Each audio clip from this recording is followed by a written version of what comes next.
बिस्मिल्लाहिर्रहमानिर्रहीम अल्हम्दुलिल्लाहि रब्बिल आलमीन। डियर स्टूडेंट्स, अस्सलाम वालेकुम। आज हम कार्बोहाइड्रेट्स पढ़ने लगे हैं। कार्बोहाइड्रेट बहुत इंपॉर्टेंट है। कार्बोहाइड्रेट कौन सी चीज़ों में पाया जाता है? आप जानते हैं कि हम रोटी खाते हैं, उसमें कार्बोहाइड्रेट्स हैं, यानी वीट में, राइस में, टोमेटो, और उसके बाद शुगर केन में, बीट्स में कार्बोहाइड्रेट पाया जाता है। तो carbohydrate first source of energy है और ये बहुत इंपॉर्टेंट है। तो आइए हम कार्बोहाइड्रेट को पढ़ने की कोशिश करते हैं।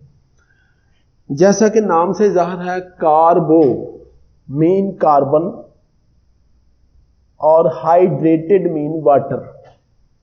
General formula of the carbohydrate is carbon and water. तो आप समझ सकते हैं कि कार्बन और वाटर यानी hydrated carbon known as carbohydrate. Carbon x का मतलब है होल नंबर, या 3, 5, 6, 7 कोई भी नंबर आ सकता है, यानी x and y which is the whole number. और इसमें हाइड्रोजन और ऑक्सीजन की कंसेंट्रेशन ऐसे ही होती है जैसे पानी में होती है, यानी H2 एटम, हाइड्रोजन के 2 एटम होते हैं और ऑक्सीजन का 1 एटम होता है, लिहाजा इसमें परसेंटेज हुई 2 इज इक्वल टू 1, यानी 2:1 रेशो 2 हाइड्रोजन के एटम और 1 ऑक्सीजन का एटम होगा जैसे पानी में होता है। तो ये जनरल फार्मूला हो गया कार्बोहाइड्रेट का। तो केमिकली हम कार्बोहाइड्रेट को कैसे डिफाइन कर सकते हैं?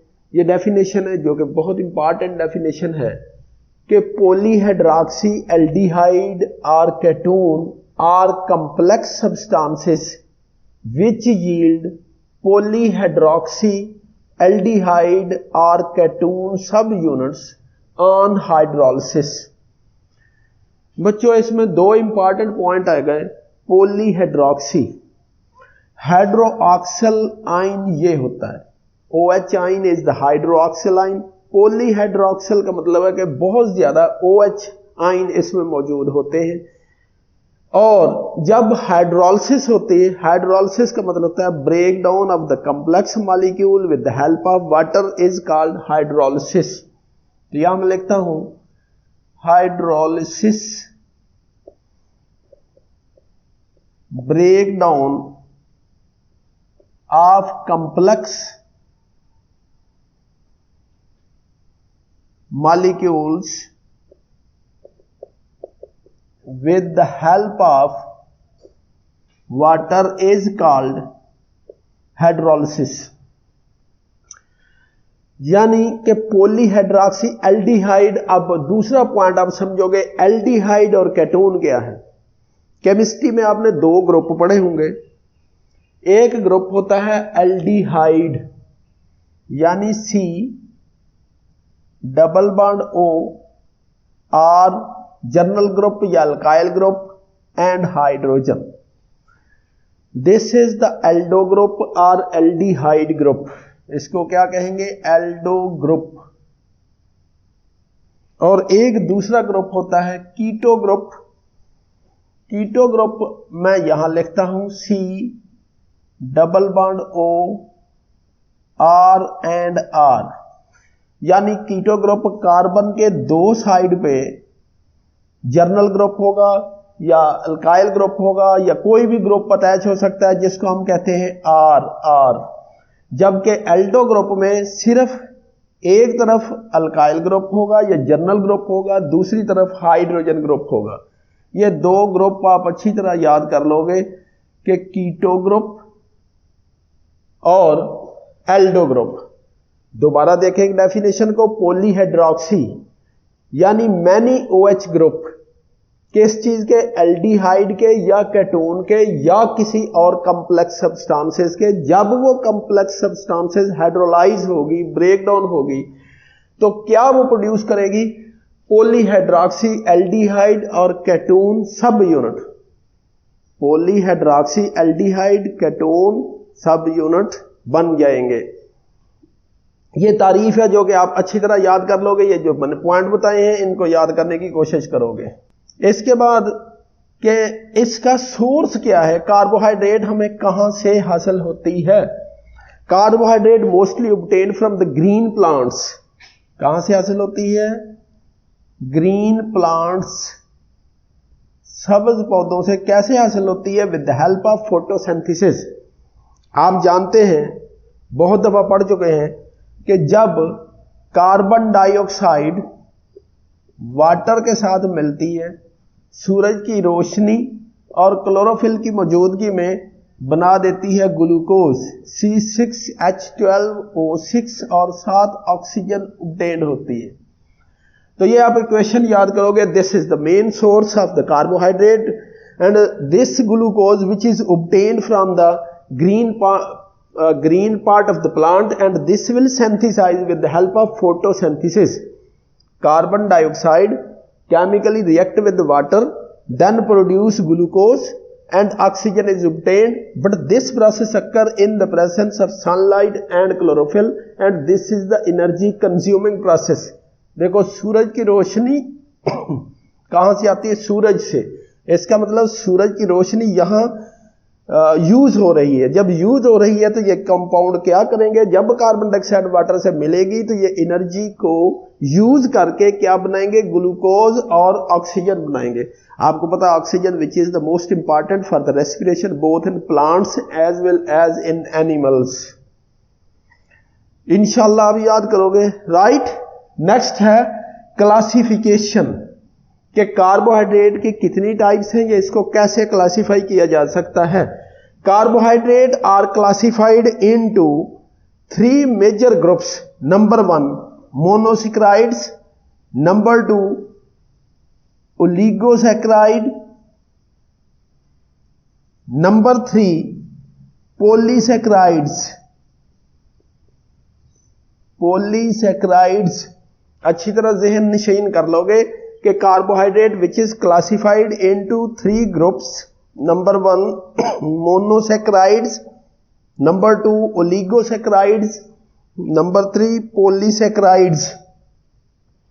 अब मोनोसेक्राइड्स क्या होती है? पहले देखो, एक लफ्ज मैंने लिखा saccharides. Saccharides which is derived from a Greek word saccharon. Saccharon किस जबान का लफ्ज है? दिस इज द ग्रीक यूनानी जबान का लफ्ज है सेकरोन। सेकरोन का मतलब होता है शुगर। इसकी मीनिंग क्या है? मीनिंग है sugar. Saccharon which is a Greek word which mean sugar, और इस सेकरोन से क्या बना? सेक्राइड। सेक्राइड का मतलब शुगर। अब देखो, यहां मैंने लिखा मोनोसेक्राइड यानी ग्लूकोज का एक molecule, oligosaccharide 2 to 10 molecules, poly का मतलब many, more than 10 molecules is called polysaccharide। इनमें से आज हम पहला हिस्सा इस टॉपिक में पढ़ेंगे इंशाल्लाह, इसको कहते हैं मोनोसेक्राइड्स। मोनोसेक्राइड्स ये कैसे होते हैं, इनके चंद करैक्टरिस्टिक्स पढ़ लेते हैं। For example sweet in taste, जायके में ये कैसे होंगे? Sweet in taste. Number 2 easily soluble in water, पानी में आसानी से ये हल हो जाते हैं। It can not hydrolyse,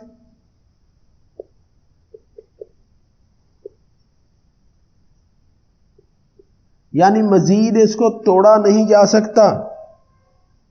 chemically ये क्या हो सकते हैं? एल्डिहाइड और ketone.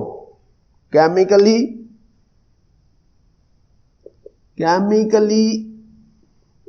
They may be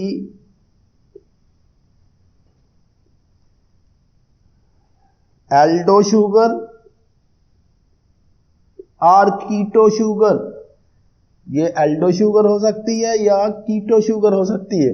simply brief करता हूं, स्वीट इन टेस्ट, जायके में मीठे, सॉल्युबल इन वाटर, पानी में ये हल हो जाते हैं, इनको मजीद ब्रेक नहीं किया जा सकता, और ये केमिकली एल्डो शुगर हो सकती है या कीटो शुगर हो सकती है। आगे इनकी example, glucose, fructose, ribose etcetera. ठीक है, यहां तक बच्चों आपको समझ आ गई। अच्छी तरह इन पॉइंट्स को ज़हन नशीन कीजिएगा। जहां भी ग्लूकोज आएगी आपने लफ्ज याद कर लेना ओज, ओजिज। 3 कार्बन से लेकर 3000 कार्बन तक के कंपाउंड बन सकते हैं। कितने? From 3 carbon to many thousands. अगर मैं चंद की बात करूं, 3 कार्बन वाले को हम कहते हैं ट्राइओजिस।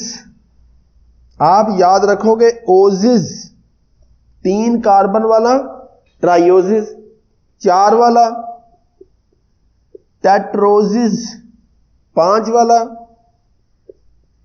पेंटोजिस, 6 वाला हेक्सोजिस,